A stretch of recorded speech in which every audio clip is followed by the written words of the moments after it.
Hello students, good morning to all. As you all know, we have completed our syllabus till unit test 1. So I have thought that some revision must be there. So I am preparing this video as a synopsis of chapter number 1, that was business, trade and commerce, and it is under the unit foundation of the business. तो इस chapter में मैंने जो भी points आपको बताए थे उनको एक बार हम क्विक रिवीजन में देखेंगे ताकि फर्स्ट चैप्टर हमारा रिवाइज हो सके। इस चैप्टर में आपका पार्ट फर्स्ट था history of trade and commerce, वो मैंने स्किप किया, इस वीडियो में इंक्लूड नहीं किया। वो आप अर्लियर लेक्चर्स में से देख सकते हैं। इस वीडियो में हम जो भी बिजनेस के बारे में डिटेल हमने फर्स्ट चैप्टर के अंडर कवर की थी उसको एक बार रिवाइज करेंगे। तो देखिए, सबसे पहले हम बिजनेस के मीनिंग की बात करते हैं। बिजनेस का मीनिंग क्या है? It is type of occupation. मैं शॉर्ट में सारा आपको बताऊंगा। It is a type of occupation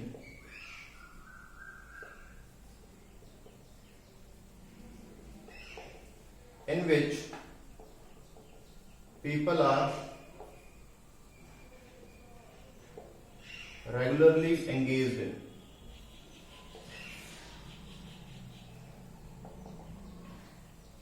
एक ऐसा ऑक्यूपेशन है जिसमें लोग हैं रेगुलर बेसिस पे लगे हुए हैं। किस काम में? In the production, procurement, production slash procurement of, procurement और प्रोडक्शन। देखिए, या तो खुद चीजें बना रहे हैं या ट्रेड के थ्रू किसी से परचेज कर रहे हैं, वो प्रोक्यूरमेंट हो गया। And sale of goods and services. It is a type of occupation in which people are regularly engaged in production, procurement and sale of the goods and services with a view, with a motive to earn profit. उनका main motive क्या है? Profit करना। with a motive to earn profit।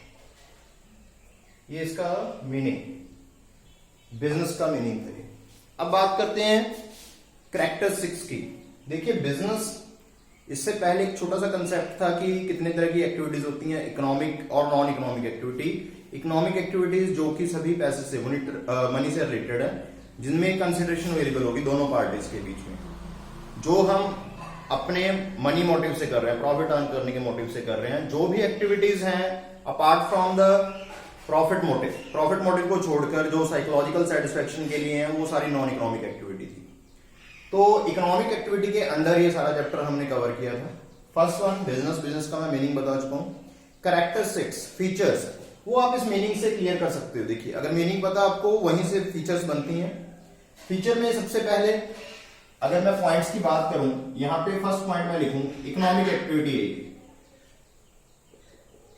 Economic activity है। Second point यहीं से देखते हैं हम, people are regularly engaged. It means it is done on the regular basis, कि एक रेगुलर बेस पे की जाने वाली एक्टिविटी है।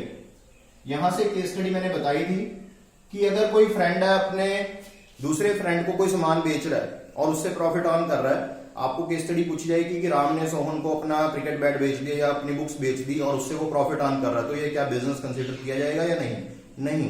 रीजन बीइंग कि it is not done on the regular basis. ये एक शॉर्ट टर्म ट्रांजेक्शन थी, रेगुलर बेस पे नहीं किया गया।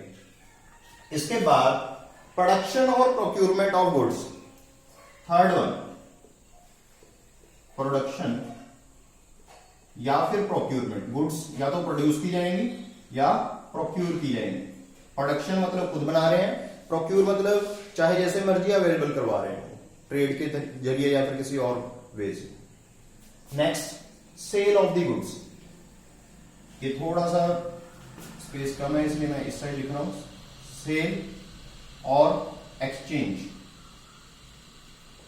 पहले प्रोडक्शन या प्रोक्योरमेंट करनी है, सेल करनी है फिर बाद में। ये भी इसकी एक फीचर रहेगी। किसमें डील करते हैं? गुड्स और सर्विसेज में। डील्स इन गुड्स और सर्विसेज, ये भी एक पॉइंट फीचर्स के अंदर लिख सकते हैं। With the view to earn profit, कि इनका मेन मोटिव क्या होगा? प्रॉफिट अर्न करना। ठीक है, ये एक फीचर होगी। लास्ट फीचर इसमें लिख सकते हैं, देखिए जहां पे भी हम प्रॉफिट अर्न करेंगे वहां पे कुछ ना कुछ रिस्क होगा ही होगा, so risk privilege. This was the meaning of the business and characteristics of the business. Now moving ahead towards our next topic, that is comparison of business, profession and employment। आपको मैंने बताया था कि economic activity को हम 3 parts में divide करते हैं, that is business, profession and employment. I have written down here the basis on which we will differentiate these 3 terms। first basis is mode of establishment। Business, profession और employment में mode of establishment क्या रहेगा? देखिए business तब establish होता है जब entrepreneur की विलिंगनेस, एंटरप्रेन्योर कोई इनिशिएटिव ले रहा है, तब बिजनेस एग्जिस्टेंस में आएगा, एस्टेब्लिश होगा। प्रोफेशन कब एग्जिस्टेंस में आएगा? जब वो एक कॉर्पोरेट बॉडी होती है, ठीक है। मैंने बताया था कि एमबीबीएस को रजिस्टर करवाना है तो अपना medical council of India, CA, institute of chartered accountant of India है, उनके अंडर वो जब रजिस्ट्रेशन ले लेंगे तो उसके बाद वो एस्टेब्लिशमेंट में आ जाएगा, एग्जिस्टेंस में आ जाएगा। जो थर्ड वन है एम्प्लॉयमेंट, हमें अपॉइंटमेंट लेटर मिलता है, जब अपॉइंटमेंट लेटर मिल गया इट मींस कि एम्प्लॉयमेंट का कॉन्ट्रैक्ट हमारा स्टार्ट हो चुका है। ये था हमारा फर्स्ट पॉइंट। सेकंड है नेचर ऑफ वर्क। बिजनेस में नेचर ऑफ वर्क क्या रहता है? हमें प्रोडक्शन करनी पड़ेगी, सेल करनी पड़ेगी, deals in goods and services, nature of work. तो फिजिकल वर्क रहता है। जो प्रोफेशन है वहां पे सर्विसेज रेंडर्ड होंगी, वहां पे फिजिकल वर्क नहीं रहता, ज्यादातर केसेस में सर्विसेज दी जाती हैं। एम्प्लॉयमेंट में desired work which is required to do a specified job. जैसे मैंने बताया था कि जेनिटर्स हैं, जो सफाई कर्मचारी हो गए आपके जेनिटर्स, उनका मेन काम क्या है? अपना क्लीनलीनेस को देखना, तो वो काम करेंगे अपने। Third one is qualification. Business के लिए कोई क्वालिफिकेशन नहीं चाहिए। An illiterate person can also be a good entrepreneur और बिजनेसमैन। लेकिन प्रोफेशन में एक स्पेशलाइज्ड डिग्री होनी चाहिए आपके पास। If you want to become a doctor you must be BMS, MBBS, जो भी डिग्री एमडी चाहिए वो होनी चाहिए आपके पास। ये अगर अकाउंट्स के लिए देखना है सीए चाहिए आपको, ठीक है। एम्प्लॉयमेंट के लिए डिग्री नहीं चाहिए होती, लेकिन रिक्वायर्ड जो स्किल है वो चाहिए आपको। नेक्स्ट है रिवॉर्ड। क्या रिवॉर्ड मिलता है? देखिए बिजनेस के बदले में डायरेक्ट इंसेंटिव मिलता है हमें, प्रॉफिट्स। अगर हमारा बिजनेस अच्छा चल रहा है तो हमें प्रॉफिट्स मिलेंगे, वही रिवॉर्ड है। एम्प्लॉयमेंट में हमें मिलती है सैलरी। अगर मैं एम्प्लॉय हूं किसी फर्म का तो मुझे सैलरी मिलेगी। लेकिन जो प्रोफेशनल्स होते हैं उन्हें मिलती है फीस, वो चार्ज करते हैं अपनी फीस। कैपिटल की इन्वेस्टमेंट, बिजनेस में बहुत ज्यादा कैपिटल इन्वेस्टमेंट होती है। आप अपने according, scale of the business के अकॉर्डिंग अपनी कैपिटल इन्वेस्टमेंट रिड्यूस और इंक्रीज कर सकते हो। लेकिन in the case of employment no capital investment is required, but in the case of profession a small amount of investment is required. Next one is the risk. Business is very much riskier. There might be possibility of losses or inadequate profits। की profits भी हो सकते हैं, कम भी profits हो सकते हैं, losses भी हो सकते हैं, तो risk है बिजनेस में, बहुत ज्यादा risk है।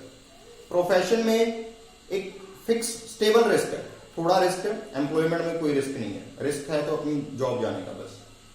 Transfer of interest. बिजनेस में देखिए अगर एक बिजनेसमैन की डेथ हो जाती है वो अपना बिजनेस ट्रांसफर कर सकता है अपने लीगल हायर्स को, अपने अगर बेटे को ट्रांसफर कर दे, अपने फ्रेंड्स को, अपनी वाइफ को ट्रांसफर कर सकता है। In the case of profession it is not possible, क्योंकि डिग्री उस बंदे की है तो डिग्री को वो ट्रांसफर नहीं कर सकता। सिमिलर केस एम्प्लॉयमेंट में भी ट्रांसफर नहीं किया जा सकता। कोड ऑफ कंडक्ट देखिए ये सिर्फ प्रोफेशन में लागू होता है। प्रोफेशन में एक स्पेशलाइज्ड बॉडी है, ICWA या फिर ICAI, ठीक है, या फिर medical council of India, bar council of India, उन्होंने अपना एक प्रॉपर कोड ऑफ कंडक्ट बनाया है जो कि सभी मेंबर्स को फॉलो करना पड़ेगा। बिजनेस के द्वारा कोड ऑफ कंडक्ट जो रूल एंड रेगुलेशन अपने आप बनाए जाते हैं, वो फॉलो करने पड़ते हैं, वो बिजनेसमैन जैसे चाहे वैसे बना सकते हैं। सिमिलर एम्प्लॉयमेंट में जो उनका ऑनर होगा, एम्प्लॉयर होगा, उसके कोड ऑफ कंडक्ट फॉलो करने पड़ेंगे। So these were some points of the difference between business, profession and employment. 3 marks में क्वेश्चन आ जाता है। Next is classification of the business activities. Business activities को classify करना। Mainly 2 business activities are there. I have already explained in the detail in my previous videos कि 2 तरह की activities होती हैं। One is industry and second one is commerce. कि first one is industry and second one is commerce. Industry और commerce ये दोनों business का पार्ट है। यहां पे देखिए मीनिंग में मैंने क्या लिखा, production. Production means industry, industry में ही प्रोड्यूस होगी कोई चीज, या प्रोक्यूरमेंट, वो ट्रेड की बात आ गई, वो कॉमर्स के अंदर आ गया। देखिए इंडस्ट्री जहां पे गुड्स को कन्वर्ट किया जाता है, रॉ मटेरियल को कन्वर्ट किया जाता है ताकि वो गुड्स हैं जो यूज करने के लायक हो जाए, वो इंडस्ट्री है जहां पे गुड्स में कोई ना कोई ट्रांसफॉर्मेशन लेके आई जाएगी। ये तीन तरह की होती है, primary, secondary, tertiary. Primary, secondary and tertiary. Primary को आगे मैंने दो तरीके से क्लासिफाई किया है, एक्सट्रैक्टिव और जेनेटिक। देखिए प्राइमरी जो नेचर से अपने प्रोडक्ट एक्सट्रैक्ट कर रही है वो प्राइमरी इंडस्ट्री है। एक्सट्रैक्टिव मींस जो हम एक्सट्रैक्ट कर रहे हैं नेचुरल थिंग से, वो एक्सट्रैक्टिव, लाइक ऑयल या माइनिंग इंडस्ट्रीज होगी, वहां से हम एक्सट्रैक्ट करते हैं तो वो एक्सट्रैक्टिव इंडस्ट्रीज है। जेनेटिक मींस जैसे एनिमल हस्बेंड्री होगी या फिर कोई भी पिग फार्म हो गया हमारा, ये इनसे हम आगे रिप्रोडक्शन के द्वारा इनसे आगे जो अपनी लिविंग है वो अर्न करते हैं और बिजनेस करते हैं, ये है जेनेटिक इंडस्ट्री। तो ये दोनों इंडस्ट्रीज कवर होती हैं हमारी प्राइमरी इंडस्ट्री के अंदर। नेक्स्ट है इसके अंदर सेकेंडरी इंडस्ट्री। सेकेंडरी इंडस्ट्री में देखिए आप क्या क्या रहेंगे पॉइंट्स। सेकेंडरी को आगे दो तरीके से क्लासिफाई किया है, मैन्युफैक्चरिंग और कंस्ट्रक्शन। मैन्युफैक्चरिंग जो चीजें खुद प्रोड्यूस करते हैं। कंस्ट्रक्शन इंडस्ट्री वो आ गई जिसमें आप कोई भी रोड, डैम्स, ब्रिजेस या बिल्डिंग्स, अपार्टमेंट्स ये कंस्ट्रक्ट करते हैं। मैन्युफैक्चरिंग को आगे चार पार्ट्स में डिवाइड किया हुआ है, जिन बच्चों को नहीं दिख रहा वहां पे थोड़ा छोटा लिखा हुआ है, वो ओरली समझ लेंगे। First point is analytical. इनमें से केस स्टडी आ जाती है या शॉर्ट क्वेश्चन आ जाता है, what do you mean by analytical industry, जिसमें प्रोडक्ट को एनालाइज किया जाता है। मैंने बताया था ऑयल रिफाइनरीज में जब क्रूड ऑयल निकाला जाता है तो उसको रिफाइन करते हैं, 6 या 7 तरह के प्रोडक्ट निकलते हैं, वैक्स, कोल, ठीक है, डीजल या फिर पेट्रोल, अलग अलग होते हैं, सीएनजी।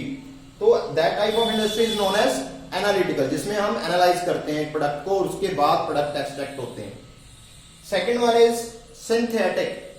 देखिए आपने कपड़ों के बारे में सुना होगा कि ये सिंथेटिक है। सिंथेटिक का मीनिंग क्या होता है, जिसमें more than one product are use, कि वो कॉम्बिनेशन है, एक से ज्यादा प्रोडक्ट उसमें यूज हुए हैं, वो प्योर नहीं है, उसमें मिलावट है। मिलावट का मीनिंग क्या है यहाँ पे कि 2 या 2 प्रोडक्ट से मिलके बना हुआ है। सिंथेटिक जैसे कपड़ा होता है, सिंथेटिक इंडस्ट्री, इसमें एक एग्जांपल आ जाती है सोप इंडस्ट्री की। ये जो साबुन बनती है उसमें बेस या फिर और ग्लिसरीन वगैरह ऐड होती है, तो वो सिंथेटिक इंडस्ट्री है, ठीक है। Third one is processing. A product which has to pass through number of processes before comes into the distance is known as processing, की प्रोसेसेस हो रही है उसमें। टेक्सटाइल इंडस्ट्री, टेक्सटाइल में देखिए वीविंग, डाइंग, बहुत सारी प्रोसेसेस है, उसके थ्रू बाद में लास्ट में आके वो आयरनिंग के बाद आपके पास शर्ट है या कोई भी टेक्सटाइल है वो अवेलेबल होता है। तो that type of industry is known as processing industry. Last one is assembling. Assemble करना, कंप्यूटर के पार्ट्स हैं, आप उनको देखिए, कंप्यूटर के पार्ट्स हैं, आपको पता है, मैंने पिछली बार भी बताया था, मदरबोर्ड है, सीपीयू है, आपका कैबिनेट है, माउस है, एलईडी प्रिंटर है, उन सभी को मिला के कंप्यूटर बनता है। सिमिलर केस कार्स में, बाइक्स में, साइकिल्स में, आपको कभी भी वो फुली प्रोड्यूस नहीं होते, वो अलग अलग पार्ट्स आते हैं। जब भी आप नई बाइक, कार खरीदते हो तो वो थोड़ा टाइम लेते हैं, वो बोलते हैं कि इनको अभी सेट करना है, मतलब कि वो जो भी उनमें एक्सेसरीज नहीं ऐड हुई हैं वो उन्हें ऐड करके देते हैं। तो that type of industry is known as assembling, जिसमें हम कुछ नहीं कर रहे, सारा सामान बना बनाया खरीद रहे हैं, सिर्फ उनको असेंबल करके एक नया प्रोडक्ट तैयार कर रहे हैं और वो बेच रहे हैं। तो ये था हमारा इंडस्ट्री का पार्ट। एक थर्ड पार्ट रह गया इसमें, tertiary. Tertiary industry that is related to service industry. देखिए प्राइमरी का मैंने मीनिंग बताया था नेचर से, सेकेंडरी का मीनिंग क्या रहेगा, जो नेचुरल प्रोडक्ट को आगे ट्रांसफॉर्म करते हैं, ठीक है, वो सेकेंडरी इंडस्ट्री है। टर्शरी है जो इन दोनों को हेल्प करती है। टर्शरी में सर्विस सेक्टर आ गया, variety of service we have read in the last chapter. Business services में मैंने अभी आपको सर्विसेज के बारे में डिटेल में पढ़ाया, वो सारा कुछ टर्शरी सेक्टर के अंदर है, चाहे वो बैंकिंग है, इंश्योरेंस है, कम्युनिकेशन है, एडवर्टाइजिंग है, वेयर हाउसिंग है, वो सारे आपके टर्शरी इंडस्ट्री के अंदर आएंगे। इसके बाद बिजनेस की जो सेकेंड क्लासिफिकेशन है, कॉमर्स।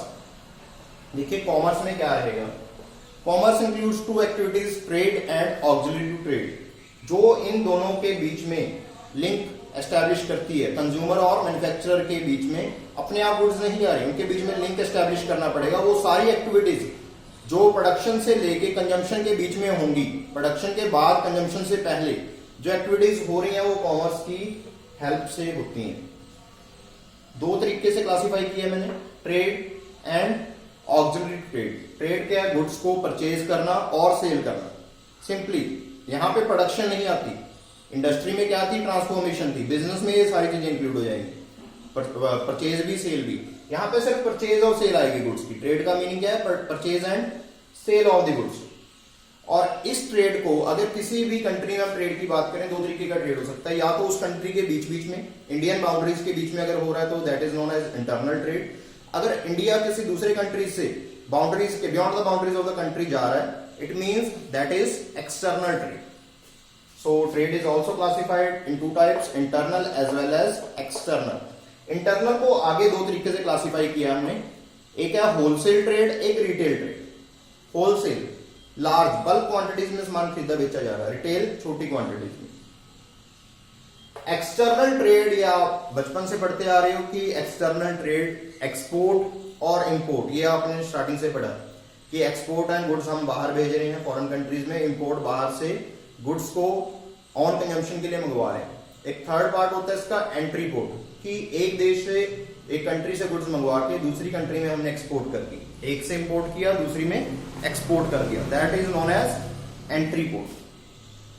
तो ये था हमारा डिटेल में ट्रेड के दो तरीके का, इंटरनल एक्सटर्नल, और उसके आगे फर्दर क्लासिफिकेशन बताइए। इसके बाद आ जाती है आपके पास ऑक्सिलरी टू ट्रेड। जो मैंने सर्विसेज आपको टर्शरी सेक्टर के अंडर बताई थी और जो हमने चैप्टर 4 में डिटेल में अभी पढ़ी है सारी, वो सभी ऑक्सिलरी टू ट्रेड है। ये कुछ ना कुछ तरह की हिंड्रेंसेस को रिमूव करती हैं। वो हिंड्रेंसेस मैं एक बार बता देता हूं, इंडस्ट्री के साथ साथ कौन कौन सी हिंड्रेंसेस हैं वो आप ध्यान से देख लीजिए। देखिए, फर्स्ट वन है आपकी ट्रांसपोर्टेशन। ट्रांसपोर्टेशन कौन सी हिंड्रेंस को रिमूव कर रही है? Transportation is removing the hindrance of, हमें गुड्स चाहिए हरियाणा में और गुड्स अवेलेबल है सपोज जम्मू एंड कश्मीर में, एप्पल्स की बात करें, प्लेस की हिंड्रेंस को रिमूव करती है transportation.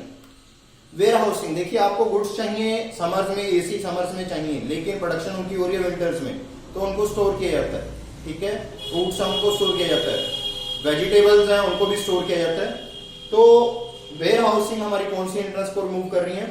They are removing the hindrance of time, हमें किसी टाइम पे गुड्स चाहिए लेकिन वो प्रोडक्शन किसी टाइम पे हो रही है। Third one is insurance, risk cover करते हैं आप, हिंड्रेंस ऑफ रिस्क है हमारी, ठीक है, सिक्योर करते हैं हमें, ये मैंने डिटेल में पढ़ाया आपको। बैंकिंग है, एक्सचेंज की जो हिंड्रेंस है कि हमें पैसा एक्सचेंज करना है एक पार्टी से दूसरी जगह ट्रांसफर करना है, एक तो मीडियम ऑफ एक्सचेंज प्रोवाइड कर रहे हैं, एक लोगों को हिंड्रेंस ऑफ नीड कि लोगों की नीड्स को सेटिस्फाई कर रहे हैं। Finance, hindrance of money finance. Last one is advertising. Advertising कौन सी हिंड्रेंस को रिमूव कर रही है? कम्युनिकेशन। हमें पता है हमारा प्रोडक्ट अच्छा है, लेकिन ये लोगों को कैसे बताएंगे? With the help of advertising. Advertising में be done through various channels, जैसे आपको पता है पैम्फलेट्स, होर्डिंग्स, या फिर ऑडियो एड्स भी हो सकती हैं, वीडियो एड्स भी हो सकती हैं, जो आप टीवी में देखते हो, डेली एड्स आ रही हैं आपकी, ये सभी एडवर्टाइजिंग है। इससे क्या पर्पस होता है? कम्युनिकेशन। ये हिंड्रेंस ऑफ नॉलेज, जो लोगों को पता नहीं होता उसको बताती हैं। तो ये थी कुछ हिंड्रेंस, इनमें से केस स्टडी कई बार पूछ लेते हैं आपसे। नेक्स्ट है ऑब्जेक्टिव्स ऑफ द बिजनेस। ये हमारा स्टार्टिंग वाला पॉइंट है इसके बाद कि objectives of the business, her business के कुछ ना कुछ ऑब्जेक्टिव्स होते हैं। ऑब्जेक्टिव क्या होता है? एंड, जिसकी तरफ सारी एक्टिविटीज डायरेक्ट की जाएंगी किसी भी ऑर्गेनाइजेशन की या फर्म की। मैंने बताया था कि इसको तीन तरीके से टी शेप में आप क्लासिफाई करोगे अगर फाइनल में क्वेश्चन आता है। आपकी बुक में पॉइंट्स दिए गए हैं मेरे लिए, आपने इस तरीके से इसको प्रेजेंट करना है। First one is economic, related to money, mainly three: survival, growth and profit. यहां पे आप इनोवेशन लिख सकते हो या एक्सपेंशन भी लिख सकते हो। मेनली थ्री होते हैं कि कोई भी बिजनेस चाहता है प्रॉफिट अर्न करना, जो मार्केट में कंपटीशन है उसके बीच में सर्वाइव करना, और अपने बिजनेस को एक्सपैंड या ग्रोथ करना, कि मार्केट का ज्यादा से ज्यादा शेयर कैप्चर करना। मार्केट स्टैंडिंग भी लिख सकते हैं, यहाँ पे पॉइंट अलग अलग उसमें अलग अलग दिए होते हैं। मीनिंग सिमिलर है कि मार्केट स्टैंडिंग, सर्वाइवल, कैप्चरिंग, ठीक है जी। ये सारे ऑब्जेक्टिव्स आते हैं इकोनॉमिक ऑब्जेक्टिव के under. Social, toward society, society की तरफ क्या क्या जो ऑब्जेक्टिव्स रहते हैं बिजनेस के, रिस्पॉन्सिबिलिटीज रहती हैं बिजनेस की, वही ऑब्जेक्टिव होते हैं कि गुड क्वालिटी प्रोडक्ट देना है, quality product, increase standard of living, minimise pollution, employment generate करनी है लोगों के लिए, और काफी सोशल ऑब्जेक्टिव्स हो सकते हैं कि हमें सोसाइटी का आगे उनके फेवर में काम करना है, या कोई हॉस्पिटल्स वगैरह बनवाने हैं, ट्री प्लांटेशन करनी है, ये सारे सोशल ऑब्जेक्टिव है। मेन सोशल ऑब्जेक्टिव क्या रहेंगे कि अपना जो सामान बना रहे हैं वो क्वालिटी का सामान हो, प्लस रीजनेबल रेट्स पे रीजनेबल अमाउंट ऑफ प्रॉफिट उसमें इंक्लूड हो, कोई अडल्ट्रेशन ना करे, ठीक है। इंक्रीज, लोगों का स्टैंडर्ड ऑफ लिविंग अपने आप इंक्रीज हो जाएगा जब वो क्वालिटी प्रोडक्ट यूज करेंगे। Last one is human, human को इंडिविजुअल भी बोला जाता है। रिलेटेड टू एम्प्लॉयज, एम्प्लॉयज से रिलेटेड किसी भी बिजनेस के क्या क्या ऑब्जेक्टिव रहेंगे, ये रहते हैं कि अपने जो भी एम्प्लॉयज काम कर रहे हैं उनको एक अच्छा कंपेटिटिव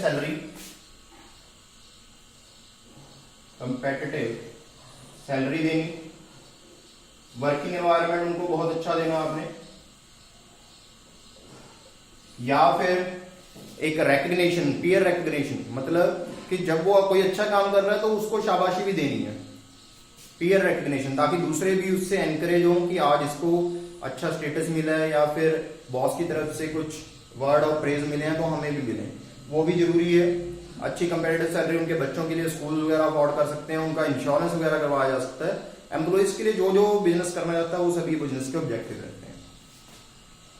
लास्ट टॉपिक है हमारा फर्स्ट चैप्टर का, बिजनेस रिस्क। इसमें मैंने 3 सब टॉपिक बनाए हैं। बिजनेस रिस्क क्या है, टाइप्स क्या है, नेचर क्या है, या फिर कॉजेस क्या है बिजनेस रिस्क की। So first one is business risk meaning. Meaning क्या होता है? प्रोबेबिलिटी ऑफ इनएडिक्वेट प्रॉफिट्स और even losses in the business is known as business risk. जो भी बिजनेस में प्रोबेबिलिटी है कि हमें या तो प्रॉफिट्स इनएडिक्वेट होंगे, इनएडिक्वेट मींस जो सफिशिएंट नहीं थे, इनसफिशिएंट प्रॉफिट्स हैं, या फिर इवन लॉसेस, की लॉसेस भी हो सकते हैं, ये रहता है बिजनेस में, क्योंकि फ्यूचर अनसर्टेन है तो ये रहता है, इसे बोला जाता है बिजनेस रिस्क। मीनिंग में लिख सकते हो प्रोबेबिलिटी ऑफ इनएडिक्वेट प्रॉफिट्स और even losses due to uncertain future और uncertain events in the future is known as business risk. Next and types, मैंने आपको 2 तरीके से बताया था, आपके एनसीईआरटी में एक टाइप दी गई है। टाइप्स में आप लिख सकते हो एक तो प्योर रिस्क, एक स्पेक्युलेटिव रिस्क। स्पेक्युलेटिव, स्पेकुलेशन कि प्रॉफिट्स का भी चांस है, लॉस का भी चांस है, ठीक है। अगर हमने पैसा लगा दिया शेयर मार्केट में सपोज, तो वहां पे क्या है, रिस्क है कि प्रॉफिट्स भी आ सकते हैं, लॉसेस भी आ सकते हैं। That kind of risk is known as speculative risk. In the business there are some these kind of risk, जैसे हमने गुड्स ऑर्डर इकट्ठा ले लिया या किसी के साथ ऑर्डर पक्का कर लिया, वो रेट्स फ्लक्चुएट हो सकते हैं, that is known as speculative risk. Pure risk क्या होता है? जिसमें प्रॉफिट का कोई चांस ही नहीं है, आग लगनी है, आग लगने से क्या हुआ, कोई प्रॉफिट तो हो ही नहीं सकता, वो लॉसेस ही लॉसेस है। जिसमें चांसेस किसके रहते हैं? सिर्फ लॉसेस के ही, थेफ्ट, बर्गलरी, फायर, जो भी है आपके, इन वजह से जो भी रिस्क रहते हैं उनमें सिर्फ लॉसेस ही हो सकते हैं। एक और बेसिस के थ्रू मैंने बताया था कि कंट्रोलेबल या अनकंट्रोलेबल, जिनको हम कंट्रोल कर सकते हैं वो कंट्रोलेबल है, जिनको नहीं कर सकते वो अनकंट्रोलेबल है। इसको इंश्योरेबल या नॉन इंश्योरेबल भी बोला जाता है, कि इंश्योरेबल और नॉन इंश्योरेबल। जिनका हम इंश्योरेंस करवा सकते हैं, अभी चैप्टर 4 में मैंने आपको बताया कि इंश्योरेंस किन किन चीजों का हो सकता है, वो सभी इंश्योरेबल रिस्क है। नॉन इंश्योरेबल बिजनेस का, अगर आप बोल दो कि हमने डील कर ली है किसी के साथ भी और हम प्रॉफिट कमाना चाहते हैं, प्रॉफिट अर्न करना चाहते हैं, लेकिन हमें रिस्क है, आप बोलो कि इस चीज का इंश्योरेंस करवाना है, बिजनेस डील का कभी भी इंश्योरेंस नहीं हो सकता। तो that type of risk is known as non insurable risk and first one is insurable risk. इसके बाद है nature of the business risk, कि बिजनेस रिस्क की नेचर क्या है, क्या क्या इसके भी फीचर है। पहली बात कि रिस्क के बारे में जो मैंने मीनिंग बताया उसी से हम नेचर फाइंड आउट कर सकते हैं, जैसे हमने बिजनेस के बारे में किया था। रिस्क देखिए, रिस्क के बारे में अगर बात करें कि एसेंशियल पार्ट है हर बिजनेस का, it is an essential part, चाहे बिजनेस छोटा है या बड़ा है उसमें रिस्क रहेगा ही रहेगा, ठीक है। एसेंशियल पार्ट है, हम कंप्लीटली नेग्लेक्ट नहीं कर सकते इस रिस्क को। एक और पॉइंट लिख सकते हैं, रिवार्ड ऑफ प्रॉफिट्स। अगर हम प्रॉफिट कमाना चाहते हैं तो उसके लिए हमें रिस्क भी उठाना पड़ेगा। बहुत पुरानी प्रोवर्ब है कॉमर्स में यूज होने वाली, higher the risk higher will be the reward, कि जितना हम ज्यादा रिस्क लेंगे उतने ही चांसेस हमारे बढ़ जाते हैं कि रिवॉर्ड भी ज्यादा होगा, प्रॉफिट्स भी ज्यादा होंगे। तो रिस्क क्या है, directly related to the reward, और reward is directly related to the risk. Third one is depends on degree और नेचर ऑफ बिजनेस। जो रिस्क है वो किस पे डिपेंड करता है, बिजनेस पे। अगर बिजनेस छोटा है तो रिस्क भी क्या रहेगा, कम रहेगा, और अगर बिजनेस बड़ा है तो रिस्क भी क्या रहेगा, ज्यादा रहेगा। अनसर्टेन फ्यूचर, रिस्क का एक कारण क्या है, रिस्क होने का कारण यही है कि फ्यूचर हम अनसर्टेन है, हमारा फ्यूचर हम उसको प्रेडिक्ट नहीं कर सकते कि फ्यूचर में क्या होगा क्या नहीं होगा, ठीक है। ये सबसे बड़ा रीजन है इसका। तो ये थी नेचर ऑफ बिजनेस रिस्क की, नेचर में हम ये पॉइंट लिख सकते हैं आप। लास्ट टॉपिक जो इसके अंडर बिजनेस इसके अंडर पढ़ेंगे, कॉजेज। यहां से कभी बार पूछ लेते हैं कौन सा कॉज था। मेनली 4 तरीके के कॉजेज होते हैं यहाँ पे, that may be human, natural. देखिए 4 तरीके के कॉजेज होते हैं। पहले तो देखिए ह्यूमन कॉजेज होते हैं जो कि ह्यूमन की वजह से रिस्क है। कोई भी हमारे यहाँ एम्प्लॉइज हैं जो फेथफुल नहीं है, वो बर्गलरी कर सकते हैं या फिर कोई भी और मतलब कि मिसहैपनिंग कर सकते हैं, ठीक है, हम बिलीव नहीं कर सकते, उनकी वजह से जो भी रिस्क है वो ह्यूमन रिस्क है। नेचुरल रिस्क, नेचुरल क्लामिटीज आ जाती हैं, ठीक है, या फिर कोई और जो भी हमारे नुकसान हो सकते हैं नेचर की वजह से, सुनामी आ गई या हरिकेन आ गया, वोल्केनो आ गया। अभी अम्फन चला हुआ देखिए वेस्ट बंगाल में, वोल्केनो है, उसकी वजह से बहुत नुकसान हो रहा है, बिजनेस हमारे खराब हो रहे हैं वहां पे वेस्ट बंगाल में, अम्फन जो वोल्केनो है उसकी वजह से। तो वो जो रिस्क है वो नेचुरल रिस्क है। थर्ड होते हैं इकोनॉमिक,